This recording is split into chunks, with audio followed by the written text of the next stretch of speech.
नमस्कार दोस्तों, आज हम बात करेंगे शिवलिंग की स्थापना और पूजन विधि का। ऋषियों ने पूछा, सूत जी, शिवलिंग की स्थापना कैसे करनी चाहिए तथा उसकी पूजा कैसे, किस काल में तथा किस द्रव्य द्वारा करनी चाहिए। सूत जी ने कहा, महर्षियों, मैं तुम लोगों के लिए इस विषय का वर्णन करता हूँ। इसे ध्यान से सुनो और समझो। अनुकूल एवं शुभ समय में किसी पवित्र तीर्थ में, नदी के तट पर, ऐसी जगह पर शिवलिंग की स्थापना करनी चाहिए जहां रोज पूजन कर सके। पार्थिव द्रव्य से, जलमय द्रव्य से अथवा तेजस द्रव्य से पूजन करने से उपासक को पूजन का पूरा फल प्राप्त होता है।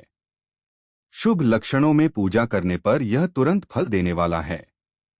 चल प्रतिष्ठा के लिए छोटा शिवलिंग श्रेष्ठ माना जाता है। अचल प्रतिष्ठा हेतु बड़ा शिवलिंग अच्छा रहता है। शिवलिंग की पीठ सहित स्थापना करनी चाहिए। शिवलिंग की पीठ गोल, चौकोर, त्रिकोण अथवा खाट के पाए की भांति ऊपर नीचे मोटा और बीच में पतला होना चाहिए। ऐसा लिंग, पीठ महान फल देने वाला होता है। पहले मिट्टी अथवा लोहे से शिवलिंग का निर्माण करना चाहिए। जिस द्रव्य से लिंग का निर्माण हो उसी से उसका पीठ बनाना चाहिए। यही अचल प्रतिष्ठा वाले शिवलिंग की विशेषता है। चल प्रतिष्ठा वाले शिवलिंग में लिंग व प्रतिष्ठा एक ही तत्व से बनानी चाहिए। लिंग की लंबाई स्थापना करने वाले मनुष्य के 12 अंगुल के बराबर होनी चाहिए। इससे कम होने पर फल भी कम प्राप्त होता है, परंतु 12 अंगुल से लंबाई अधिक भी हो सकती है। चल लिंग में लंबाई स्थापना करने वाले के 1 अंगुल के बराबर होनी चाहिए, उससे कम नहीं। यजमान को चाहिए कि पहले वह शिल्प शास्त्र के अनुसार देवालय बनवाए तथा उसमें सभी देवगणों की मूर्ति स्थापित करे। देवालय का गर्भगृह सुंदर, सुदृढ़ और स्वच्छ होना चाहिए।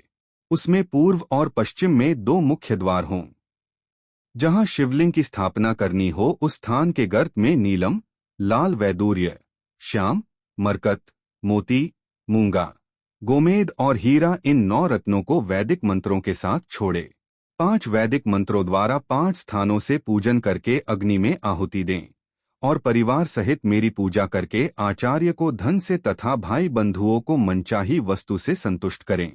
याचकों को सुवर्ण, गृह एवं भू संपत्ति तथा गाय आदि प्रदान करें। स्थावर जंगम सभी जीवों को यत्नपूर्वक संतुष्ट कर एक गड्ढे में सुवर्ण तथा 9 प्रकार के रत्न भरकर वैदिक मंत्रों का उच्चारण करके परम कल्याणकारी महादेव जी का ध्यान करें। तत्पश्चात नाद घोष से युक्त महामंत्रोंकार का उच्चारण करके गड्ढे में पीठयुक्त शिवलिंग की स्थापना करें। वहां परम सुंदर मूर्ति की भी स्थापना करनी चाहिए तथा भूमि संस्कार की विधि जिस प्रकार शिवलिंग के लिए की गई है उसी प्रकार मूर्ति की प्रतिष्ठा भी करनी चाहिए। मूर्ति की स्थापना अर्थात प्रतिष्ठा पंचाक्षर मंत्र से करनी चाहिए। मूर्ति को बाहर से भी लिया जा सकता है, परंतु वह साधु पुरुषों द्वारा पूजित हो। इस प्रकार शिवलिंग व मूर्ति द्वारा की गई महादेव जी की पूजा शिवपद प्रदान करने वाली है। स्थावर और जंगम से लिंग भी 2 तरह का हो गया है। वृक्ष लता आदि को स्थावर लिंग कहते हैं और कृमि कीट आदि को जंगम लिंग। स्थावर लिंग को सींचना चाहिए तथा जंगम लिंग को आहार एवं जल देकर तृप्त करना चाहिए। यो चराचर जीवों को भगवान शंकर का प्रतीक मानकर उनका पूजन करना चाहिए। इस तरह महालिंग की स्थापना करके विविध उपचारों द्वारा उसका रोज पूजन करें तथा देवालय के पास ध्वजारोहण करें। शिवलिंग साक्षात शिव का पद प्रदान करने वाला है। आवाहन, आसन, अर्घ्य, पाद्य, पाद्यांग, आचमन, स्नान, वस्त्र, यज्ञोपवीत, गंध, पुष्प, धूप, दीप, नैवेद्य, तांबूल, समर्पण, नीराजन, नमस्कार और विसर्जन ये 16 उपचार हैं। इनके द्वारा पूजन करें। इस तरह किया गया भगवान शिव का पूजन शिवपद की प्राप्ति कराने वाला है। सभी शिवलिंगों की स्थापना के उपरांत, चाहे वे मनुष्य द्वारा स्थापित, ऋषियों या देवताओं द्वारा अथवा अपने आप प्रकट हुए हों, सभी का उपर्युक्त विधि से पूजन करना चाहिए, तभी फल प्राप्त होता है। उसकी परिक्रमा और नमस्कार करने से शिवपद की प्राप्ति होती है। शिवलिंग का नियम पूर्वक दर्शन भी कल्याणकारी होता है। मिट्टी, आटा, गाय के गोबर, फूल, कनेर पुष्प, फल, गुड़, मक्खन, भस्म अथवा अन्न से शिवलिंग बनाकर प्रतिदिन पूजन करें तथा प्रतिदिन 10,000 प्रणव मंत्रों का जाप करें अथवा दोनों संध्याओं के समय 1 सहस्र प्रणव मंत्रों का जाप करें। इससे भी शिव पद की प्राप्ति होती है। काल में प्रणव मंत्र का उच्चारण मन की शुद्धि करता है। नाद और बिंदु से युक्त ओंकार को कुछ विद्वान समान प्रणव कहते हैं। प्रतिदिन 10,000 पंचाक्षर मंत्र का जाप अथवा दोनों संध्याओं को 1 सहस्र मंत्र का जाप शिव पद की प्राप्ति कराने वाला है। सभी ब्राह्मणों के लिए प्रणव से युक्त पंचाक्षर मंत्र अति फलदायक है। कलश से किया स्नान, मंत्र की दीक्षा, मातृकाओं का न्यास, सत्य से पवित्र अंतःकरण, ब्राह्मण तथा ज्ञानी गुरु सभी को उत्तम माना गया है। पंचाक्षर मंत्र का 5 करोड़ जाप करने से मनुष्य भगवान शिव के समान हो जाता है। 1, 2, 3 अथवा 4 करोड़ जाप करके मनुष्य क्रमशः ब्रह्मा, विष्णु, रुद्र तथा महेश्वर का पद प्राप्त कर लेता है। यदि 1000 दिनों तक प्रतिदिन 1 सहस्र जाप पंचाक्षर मंत्रों का किया जाए और प्रतिदिन ब्राह्मण को भोजन कराया जाए तो इससे अभीष्ट कार्य की सिद्धि होती है।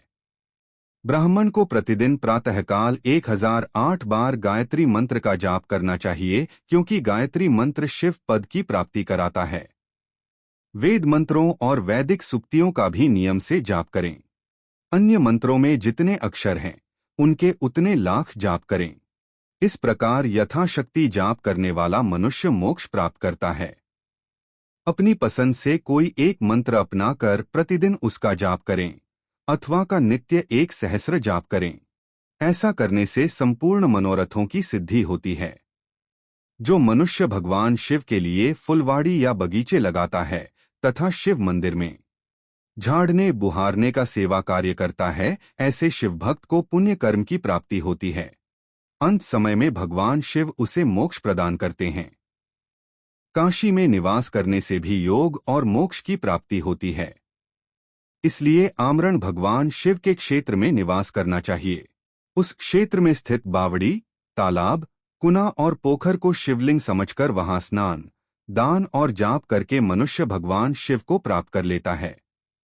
जो मनुष्य शिव के क्षेत्र में अपने किसी मृत संबंधी का दाह, दशाह, मासिक श्राद्ध अथवा वार्षिक श्राद्ध करता है अथवा अपने पितरों को पिंड देता है, वह तत्काल सभी पापों से मुक्त हो जाता है और अंत में शिवपद प्राप्त करता है। लोक में अपने वर्ण के अनुसार आचरण करने व सदाचार का पालन करने से शिव पद की प्राप्ति होती है। निष्काम भाव से किया गया कार्य अभीष्ट फल देने वाला एवं शिवपद प्रदान करने वाला होता है। दिन के प्रातः, मध्याह्न और सायं 3 विभाग होते हैं। इनमें सभी को एक एक प्रकार के कर्म का प्रतिपादन करना चाहिए। प्रातःकाल रोजाना दैनिक शास्त्र कर्म, मध्याह्न सकाम कर्म तथा सायंकाल शांति कर्म के लिए पूजन करना चाहिए। इसी प्रकार रात्रि में 4 प्रहर होते हैं।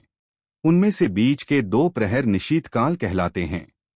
इसी काल में पूजा करनी चाहिए, क्योंकि यह पूजा अभीष्ट फल देने वाली है। कलयुग में कर्म द्वारा ही फल की सिद्धि होगी। इस प्रकार विधिपूर्वक और समयानुसार भगवान शिव का पूजन करने वाले मनुष्य को अपने कर्मों का पूरा फल मिलता है। ऋषियों ने कहा, सूत जी, ऐसे पुण्य क्षेत्र कौन कौन से हैं जिनका आश्रय लेकर सभी स्त्री पुरुष शिवपद को प्राप्त कर लें?